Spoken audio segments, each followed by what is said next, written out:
Shalom, sahabat CS dimanapun Anda berada. Senang sekali saya bisa menjumpai saudara melalui video YouTube channel ini. Saya senang sekali kalau saudara bisa diberkati. Ya. Bagi saudara yang baru pertama kali mampir di channel saya ucapkan selamat datang sahabat CS. Ya. Saudara silakan mensubscribe channel ini dan juga memencet tombol notifikasinya. Kalau saudara diberkati, saudara bisa men-share dan membagikan kepada yang lain. Saudara akan diberkati Tuhan jika saudara juga ambil bagian dalam pelayanan ini, yaitu dengan membagikannya atau share kepada yang lain, supaya mereka juga diberkati Tuhan. Melalui kemajuan teknologi ini kita bisa melayani Tuhan. Setiap orang yang melayani Tuhan pasti diberkati Tuhan. Setiap orang yang melayani Tuhan, Tuhan berjanji akan menyertainya sampai kepada akhir zaman. Ya. Terima kasih atas dukungan saudara semua. Ya, terus maju di dalam Tuhan. Pada kesempatan ini saya akan menyampaikan firman Tuhan dengan judul Mengenal Satu-Satunya Allah yang Benar. Mengenal satu-satunya Allah yang benar. Kalau bahasa Inggrisnya to know the only true God. Ya. To know the only true God. Yohanes pasal 17 ayat 3 dikatakan begini. Inilah hidup yang kekal itu. Nah, perhatikan ya. Inilah hidup yang kekal itu. Yaitu, ya ini hidup yang kekal yaitu bahwa mereka mengenal Engkau satu-satunya Allah yang benar. Dan mengenal Yesus Kristus yang telah Engkau utus. Jadi ini hidup yang kekal itu apa? Dikatakan yaitu mereka mengenal Engkau. Engkau itu di sini maksudnya Bapa, ya Allah Bapa, Theos, Hotheos. Satu-satunya Allah yang benar. Kemudian dikatakan satu-satunya Allah yang benar dan mengenal Yesus Kristus yang telah Engkau utus. Jadi mengenal Allah Bapa, ya kalau perjanjian lama disebut ya, Elohim Yahweh, itu mengenal Allah yang benar. Dan mengenal Elohim Yahweh, Allah yang benar, itu sama dengan mengenal Yesus Kristus. Nah itu hidup yang kekal. Ya, apa maksudnya? Saudara, sebelum saya lebih lanjut saya akan bertanya kepada kita semua. Kita mungkin pernah meragukan apakah kita menyembah Allah yang benar. Ya, kita mungkin pernah bertanya apakah kita menyembah Allah yang benar. Saya dulu ketika remaja, saya pernah berpikir apakah saya menyembah Allah yang benar, apakah Yesus itu Allah yang benar. Jangan sampai saya menyembah Allah yang salah bertahun-tahun sehingga ketika di ujung maut ternyata saya salah. Nah itu yang saya takuti, saya bergumul terus. Ya. Puji Tuhan, ya, melalui perjalanan waktu dan pengenalan saya akan Tuhan melalui firman-Nya, saya meyakini bahwa saya mengenal Allah yang benar. Ya, sehingga ketika ada pertanyaan apakah Yesus itu Allah yang benar, ya, sekarang saya dengan mantap dan berani berkata, yes, dia Allah yang benar. Ya. Dan saya bisa menyampaikan ini saudara melalui pergumulan ya, belajar firman Tuhan dan juga pengalaman hidup. Ya, sehingga saya berani berkata bahwa Yesus itu satu-satunya Allah yang benar. Ya. Kenapa begitu saudara sekalian? Karena begini, ya, Allah itu roh. Yohanes 4 ayat 24, Allah itu roh. Roh itu naturnya nggak bisa dilihat secara kasat mata. Dengan mata seperti ini kita nggak bisa melihat, itu natur. Memang seperti itu. Sebagaimana kita tidak bisa melihat angin, ya, tapi kita bisa merasakan. Ya. Kalau kita bisa melihat benda seperti ini benda yang kita bisa lihat. Ya. Nah Allah itu roh. Selamanya, ya, sampai selamanya tidak akan pernah kita bisa melihat Allah. Di Yohanes 1 ayat 18, tidak seorang pun yang pernah melihat Allah. Ya. Kata melihat Allah di situ di Yohanes 1 ayat 18 itu dari kata Yunani horao. Nah, horao itu bisa berarti to see, melihat secara fisik, ya sebagaimana saya bisa melihat benda ini to see. Bisa juga kata horao itu melihat to see ya with the mind, melihat dengan pikiran, tidak secara fisik. To see with the mind, ya. Atau to experience, mengalami, ya. Atau to perceive, merasakan, ya seperti angin kita bisa merasakan walaupun kita tidak bisa melihat. To discern, kita bisa membedakan, bisa merasakan ya, dengan pikiran, dengan perasaan kita. Makanya Alkitab mengatakan berbahagialah orang yang suci hatinya karena mereka akan melihat Allah. Nah kata melihat Allah, melihat di Matius 5 ayat 8 itu juga memakai kata horao. Ya, jadi Allah itu roh selamanya, ya, Allah Bapa ya, selamanya kita tidak pernah bisa melihat secara fisik mata. Ya. Kata melihat dalam bahasa Yunani yang lain, yang secara fisik itu blepo. Ya, blepo itu melihat secara fisik. Misalnya ketika Yesus menyembuhkan orang yang buta sejak lahir, ya, itu Yesus melihat. Nah, ketika Yesus melihat itu memakai kata horao. Dia melihat secara fisik dan juga melihat kedalaman dari orang yang buta itu. Tetapi ketika orang buta itu melihat, melek. Nah, kata melihat atau melek untuk orang buta yang setelah disembuhkan itu memakai kata blepo, artinya melihat secara fisik. Ya, nah, itu sekilas tentang ya, Allah, naturnya Allah Bapa sebagai roh yang tidak pernah kelihatan. Ya. Nah, saudara-saudara sekalian, siapa Allah yang benar itu? Who is the only true God? Siapakah satu-satunya Allah yang benar itu? Dari sini jelas bahwa Allah Bapa itu adalah satu-satunya Allah yang benar. Mengenal Allah Bapa sama dengan mengenal satu-satunya Allah. Ya. Mengenal Allah Bapa itu hidup kekal. Karena hanya Dia yang mempunyai kehidupan kekal. Hanya Dia yang punya kerajaan surga. Jadi ketika kita mengenal Dia, kita akan disambut di dalam kerajaannya. Yang menarik, ya, mengenal Allah dikatakan sama dengan mengenal Yesus Kristus. Karena dikatakan inilah hidup yang kekal, yaitu bahwa mereka mengenal Engkau, Yesus bilang, satu-satunya Allah yang benar, dan mengenal Yesus Kristus yang telah Engkau utus. Ya, jadi mengenal Allah, kalau di Perjanjian Lama, saudara, ya, orang Yahudi mengenal Allah, dia juga otomatis mengenal Yesus. Ya, itulah sebabnya Yesus berkata, janganlah gelisah hatimu, percayalah kepada Allah, percayalah juga kepadaku. Jadi kalau orang Perjanjian Lama mengenal Elohim Yahweh dengan sungguh-sungguh, pada akhirnya dia juga akan mengenal Yesus Kristus. Karena dia adalah utusan. Dan kita umat perjanjian baru, ketika kita mengenal Yesus, kita juga mengenal Allah Bapa. Karena Allah Bapa yang mengutus putranya, yaitu Yesus Kristus. Ya. Nah, saudara, di situ dikatakan tadi, mengenal Yesus Kristus yang telah Engkau utus. Nah, ini menarik kata utus. Ya. Apa maksudnya? Utus. Yesus disebut utusan Allah. Sekaligus, Yesus juga adalah, tadi dikatakan Allah yang benar. Dia adalah firman Allah. Ya. Jadi, Allah Roh, Allah Bapa, ada roh, ada firman. Ketika firman itu diucapkan, itu sama dengan diutus. Makanya ketika Allah menciptakan alam semesta ini, dia berfirman, maka jadi. Allah itu menyimpan sejuta misteri yang sulit untuk kita mengerti sepenuhnya. Tetapi di dalam Allah ada firman dan juga ada roh. Rohnya itu disebut roh Allah atau roh kudus. Nah, di Yohanes pasal 1 ayat 1 dikatakan pada mulanya adalah firman. Firman itu bersama-sama dengan Allah, dan firman itu adalah Allah. Jadi firman itu bersama-sama dengan Allah. Dan firman itu adalah Allah yang ilahi. Dan firman itu ketika keluar dari mulut Allah, sama dengan diutus, dan menjadi manusia. Itulah Tuhan Yesus. Makanya di pasal yang sama, Yohanes 1 ayat 14, firman itu telah menjadi manusia. Yang disebut dengan inkarnasi. Ya, jadi firman yang bersama-sama dengan Allah, yang adalah Allah itu, keluar dan menjadi manusia, itulah Yesus. Ya, firman itu telah menjadi manusia, Yohanes 1 ayat 14, dan diam di antara kita, dan kita telah melihat kemuliaannya, yaitu kemuliaan yang diberikan kepadanya sebagai anak tunggal Bapa, penuh kasih karunia dan kebenaran. Jadi Yesus itu utusan Allah. Firman yang keluar dari mulut Allah yang menjadi manusia, itulah utusan Allah. Makanya Yesus berkata dalam Yohanes pasal 8 ayat 42, kata Yesus kepada mereka, jikalau Allah adalah Bapakmu, kamu akan mengasihi aku.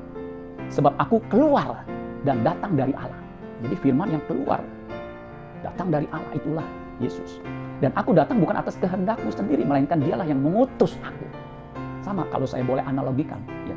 Ketika saya berkata-kata, itu kan saya mengeluarkan suara, mengeluarkan pikiran, mengeluarkan kata-kata. Nah itu seperti saya mengutus. Kalau saya tidak berkata-kata, nggak akan keluar. Ya. Jadi Yesus dikatakan, datang bukan atas kehendakku sendiri, melainkan kehendak Dia yang mengutus Yesus, mengutus Dia. Nah, di Yohanes pasal 16 ayat 28, aku datang dari Bapa. Jelas, aku datang dari Bapa karena Yesus adalah firman-Nya Bapa. Makanya Dia datang atau berasal dari Bapa. Dan aku datang ke dalam dunia, aku meninggalkan dunia pula dan pergi kepada Bapa. Jadi saudara sekalian, Yesus adalah firman yang menjadi manusia, diutus ke dalam dunia ini yang menjadi manusia, bahkan menjadi sama dengan manusia. Di Ibrani pasal yang ke-2 ayat 17, dalam segala hal Ia disamakan dengan manusia. Karena memang secara fisikly sama. Ya, ada daging, ada darah. Bisa lapar, bisa haus. Ya, bisa lelah, bisa capek. Karena manusia secara tubuh. Tetapi rohnya adalah roh Allah sendiri. Ya. Jadi saudara sekalian, kita boleh simpulkan atau kita bisa menyimpulkan Yesus adalah Allah yang benar. Itulah sebabnya murid Tuhan Yesus yang disebut dengan Yohanes.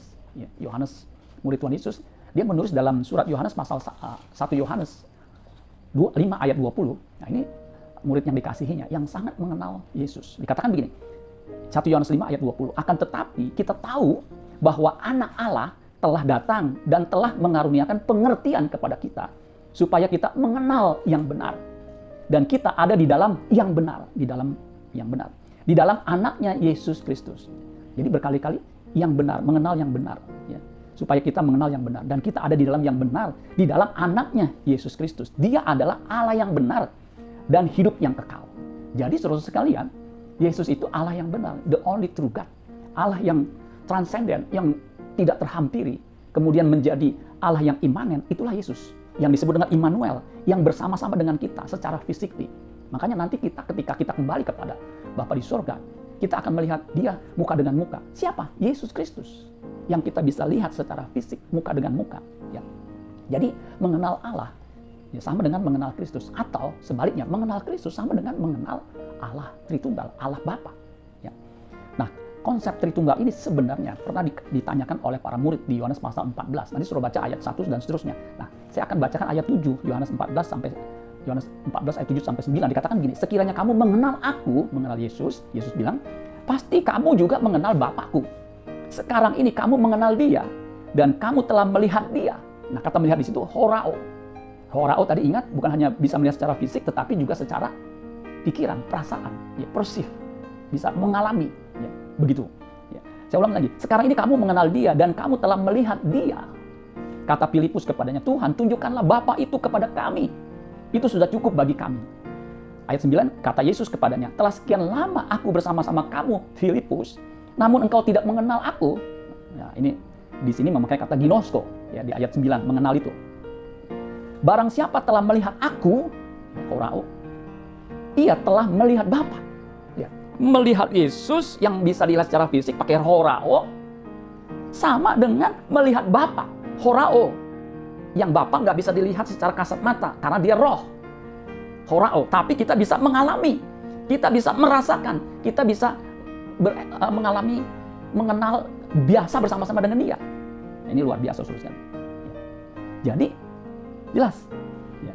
Barang siapa telah melihat aku, ia telah melihat Bapa. Bagaimana engkau berkata, tunjukkanlah Bapa itu kepada kami. Jadi kata mengenal di sini artinya bukan hanya mengenal, to know, to learn to know, tetapi to understand, mengerti. Yang tadi saya bilang, Allah itu roh, kita mesti ngerti, nggak bisa dilihat secara kasat mata. Tapi kita bisa merasakan. Yesus itu kita bisa melihat secara fisik, ya pada zaman itu murid-murid bisa melihat secara fisik, karena dia ada firman yang menjadi manusia. Jadi bisa dilihat secara fisik. Ya. Nah kata ginosko juga artinya to become acquainted with, menjadi terbiasa. Nah, kita harus menjadi terbiasa dengan keberadaan Allah seperti ini. Ya, harus terbiasa, memang begitu. Allah Tritunggal itu seperti itu. Allah Bapa menyimpan berjuta misteri. Di roh selamanya nggak bisa dilihat. Tapi kita harus terbiasa, memang begitu. Allah yang kita sembah itu. Dia punya firman yang keluar dari Bapa dan menjadi manusia, itulah Yesus Kristus. Ya. Nah, orang Kristen harus to become acquainted dengan kondisi seperti ini. Makanya jangan sampai terombang-ambingkan dengan ajaran bahwa Allah itu tidak mungkin beranak. Ya. Kata beranak juga bukan berarti secara biologis. Ketika firman keluar dari mulut Allah dan ada di rahim Maria tanpa campur tangan manusia, keluar, dia disebut anak. Ya. Jadi orang Kristen harus terbiasa dengan keberadaan Allah Tritunggal seperti ini. Kata ginosko itu juga artinya, ya, itu adalah idiom atau istilah, Jewish idiom for sexual intercourse between a man and a woman. Artinya mengenal seperti seorang suami istri. Itu padanannya dalam bahasa Ibrani adalah yada. Jadi kita bisa mengenal, merasakan begitu dekat dengan Allah kita di dalam Yesus Kristus. Makanya ketika kita berdoa kepada Bapa di sorga, kita amini di dalam nama Yesus Kristus. Ya. Nah itu saudara.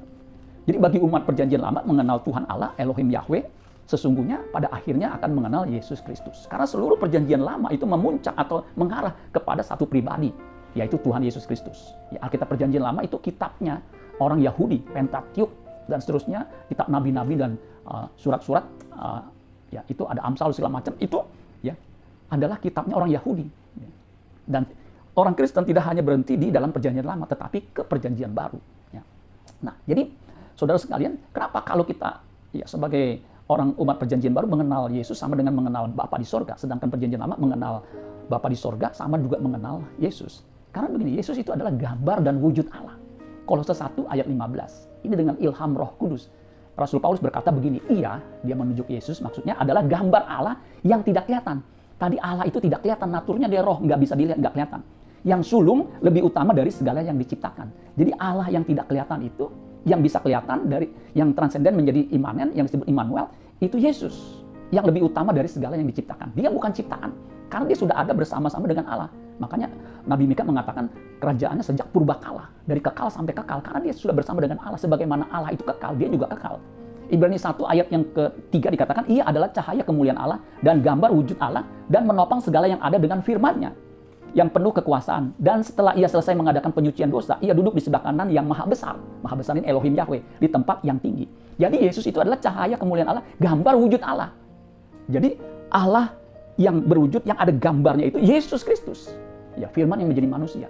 Yang di dalam perjanjian lama sebenarnya dia sudah menampakkan diri kepada para nabi, seperti kepada Abraham, kepada Musa, dalam wujud yang bisa dilihat secara kasat mata. Ya. Jadi Kristus adalah satu-satunya Allah yang transenden, yang tak terhampiri, menjadi Allah yang imanen, yang tinggal di antara kita. Makanya disebut Allah Immanuel. Jadi Kolose 2 ayat yang ke-9, di dalam Kristus itu sifat dan kepribadian Allah itu melekat. Jadi dikatakan begini, sebab dalam dialah berdiam secara jasmania seluruh kepenuhan kealahan. Terjemahan bahasa Indonesia sehari-hari lebih jelas begini, sebab seluruh kepribadian Allah berdiam pada Kristus, yaitu pada kemanusiaannya. Jadi pada kemanusiaan Yesus itu berdiam kepribadian Allah secara lengkap. Makanya dengan kita percaya mengabdi kepada Tuhan Yesus sama dengan kita mengabdi kepada Elohim Yahweh, Allah Bapa. Jadi ketika kita mengaku kita menyembah Allah yang benar, tapi menolak Yesus, dapat dipastikan orang tersebut tidak menyembah Allah yang benar. Jadi saudara sekalian, jika ada yang mengaku katanya menyembah Allah yang benar, tapi menolak Yesus, maka dapat dipastikan ia tidak menyembah Allah yang benar. Apalagi kalau hidupnya berantakan. Karena ketika orang menyembah Elohim Yahweh, dia menyembah Yesus, hidupnya pasti seperti Kristus. Karena kita menjadi seperti apa yang kita sembah. Karena Yesus adalah jalan kebenaran dan hidup. Tidak ada seorang pun sampai kepada Bapa kalau tidak melalui dia. Dan kita yang menyembah Yesus, kita harus menjalani kehidupan yang Yesus jalani. Yaitu melakukan kehendak Bapa di sorga. Menghidupi kehidupan yang dia hidupi. Taat sampai mati. Akulah jalan kebenaran dan hidup. Kebenaran Yesus Kristus. Dia sang kebenaran. Jadi ketika kita percaya kepada dia, hidup kita harus benar seperti dia. Sehingga orang melihat orang benar seperti dia tidak mungkin menyembah Allah yang salah. Pasti menyembah Allah yang benar. Dari apa? Dari kehidupannya. Jangan sampai kita mengaku menyembah Allah yang esa, yang tidak beranak, tetapi kelakuan kita berantakan. Kita tidak setia kepada istri. Istri bukan dikasihi, malah dimaki-maki. Itu kan nggak cocok, saudara. Kalau mengaku menyembah Allah yang esa, tetapi kehidupannya tidak bermoral, setan juga percaya kepada Allah yang esa. Di Yakobus pasal 2 ayat 19, engkau percaya bahwa hanya ada satu Allah saja. Itu baik. Tetapi setan-setan pun juga percaya akan hal itu dan mereka gemetar. Jadi saudara sekalian, percaya kepada Allah yang esa itu harus dibuktikan dengan kehidupan yang benar. Terjemahan sederhana Indonesia untuk Yakobus 2 ayat 19 lebih gahar lagi. Dikatakan begini, sebagai contoh, kamu mengatakan bahwa kamu mempunyai kepercayaan, bahwa kamu yakin bahwa hanya ada satu Allah. Oh, kamu hebat. Ini sindiran, ya, satir. Setan-setan pun percaya seperti kamu. Dan mereka gemetar ketakutan. Karena mereka sudah tahu bahwa kepercayaan, tanda kutip di situ ya, mereka itu tidak mampu menyelamatkan mereka dari neraka. Jadi setan-setan pun percaya. Tapi kehidupannya, ini roh-roh jahat ya, namanya roh-roh jahat daimonia. Ya, jahat, nggak cocok, nggak akan menyelamatkan mereka dari neraka. Tetapi ketika kita percaya kepada Yesus, yang adalah utusan Allah Bapa, dan kehidupan kita diubahkan seperti Kristus, itulah hidup yang kekal. Karena apa? Kita akan sampai kepada Bapa. Di rumah Bapakku banyak tempat tinggal. Jika tidak demikian tentu aku mengatakannya kepadamu. Aku pergi ke situ untuk menyediakan tempat bagimu. Apabila aku sudah pergi ke situ dan menyediakan tempat bagimu, aku akan datang kembali membawa kamu ke tempatku, supaya di mana aku berada, kamu pun berada. Jadi saudara sekalian, kalau kita mengaku mengenal Allah, ya kita juga harus mengaku mengenal Yesus. Itulah hidup kekal.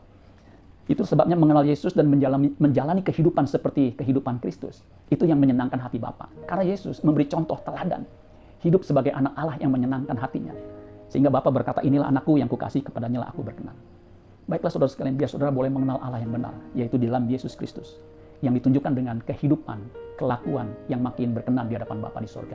Amin buat firman Tuhan. Tuhan Yesus memberkati. Haleluya.